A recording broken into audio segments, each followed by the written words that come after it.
Bonjour, je m'appelle Fanny, j'ai 36 ans et je souffre de dermatite atopique depuis ma naissance.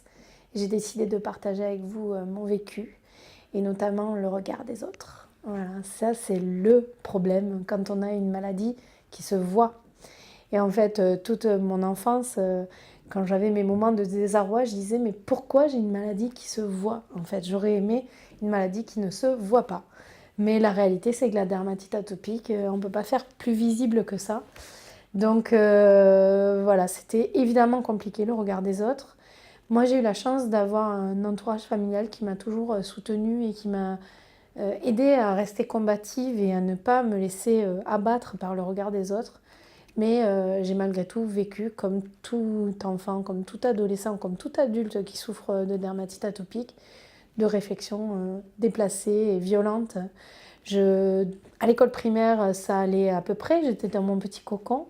Et c'est l'arrivée au collège en fait qui a déclenché le, le, des moments extrêmement difficiles. Forcément, au collège, ce qu'on veut, c'est être transparent, être exactement comme les autres, être parfaitement dans la norme.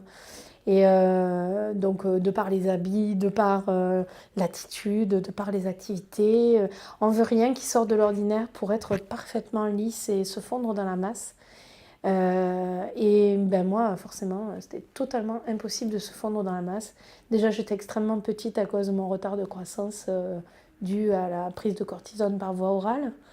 Et puis, mon eczéma était extrêmement visible. Donc, dès la sixième, j'avais des confrontations très violentes avec d'autres élèves qui m'appelaient, par exemple, la naine boutonneuse, ou voilà, qui ont été extrêmement violents verbalement et parfois même physiquement avec moi, à me bousculer, etc. Mais dans mon souvenir, je ne me suis jamais laissée faire en fait. Je me souviens par exemple d'un jeune garçon qui avait beaucoup redoublé, qui était dans ma classe en sixième et qui m'a beaucoup embêtée, qui a même cassé le bras de ma meilleure amie, pour vous dire la violence des confrontations. Mais je ne me suis jamais laissée faire en fait. Un jour, il a pris mon cartable et il l'a posé dans une flaque de boue. Et moi, j'ai pris le sien, je l'ai vidé dans la flaque de boue et j'ai sauté à pieds joints sur ses affaires. Voilà, ça pouvait être mes réactions quand on me poussait dans mes retranchements par rapport à tout ça. Moi, je pense que ce qui m'a aidé à lutter contre ces difficultés-là, c'est de me dire, ces gens ne savent pas, en fait. Et plus que de la colère, j'éprouvais de la pitié pour eux, parce qu'ils n'avaient jamais eu de problème comparable au mien. Et ils ne connaissaient pas ce que c'était, et ils ne pouvaient pas se rendre compte de l'impact de tout ça sur ma vie au quotidien.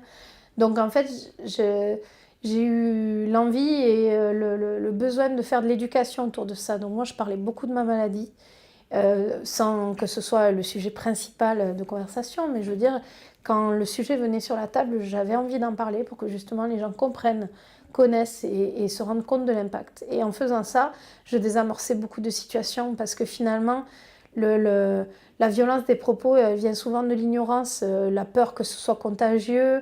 Voilà, moi j'ai une dame qui a changé de place dans le bus. Elle est arrivée en face de moi avec son fils. Moi je devais avoir 13 ou 14 ans. Et en fait, quand elle a vu l'état de mes mains et de mon visage, elle a pris son fils par la main, elle a changé de place.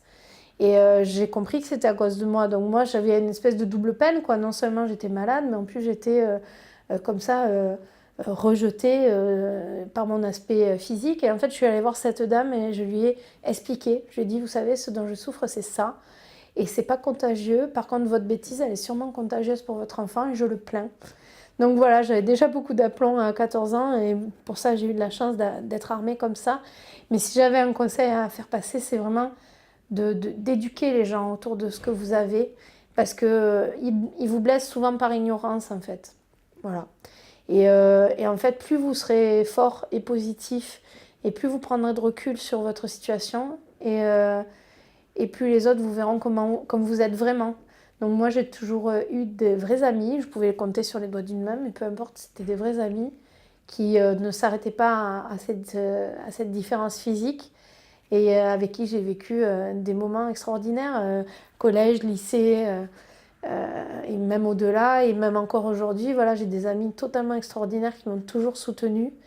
Et parce qu'ils ont compris, en fait, donc ils ont été toujours solidaires, sans être dans le larmoyant. C'était des gens qui me changeaient les idées, des gens qui me faisaient rire, et des gens qui me redonnaient confiance aussi sur mon aspect physique, au-delà de cet eczéma.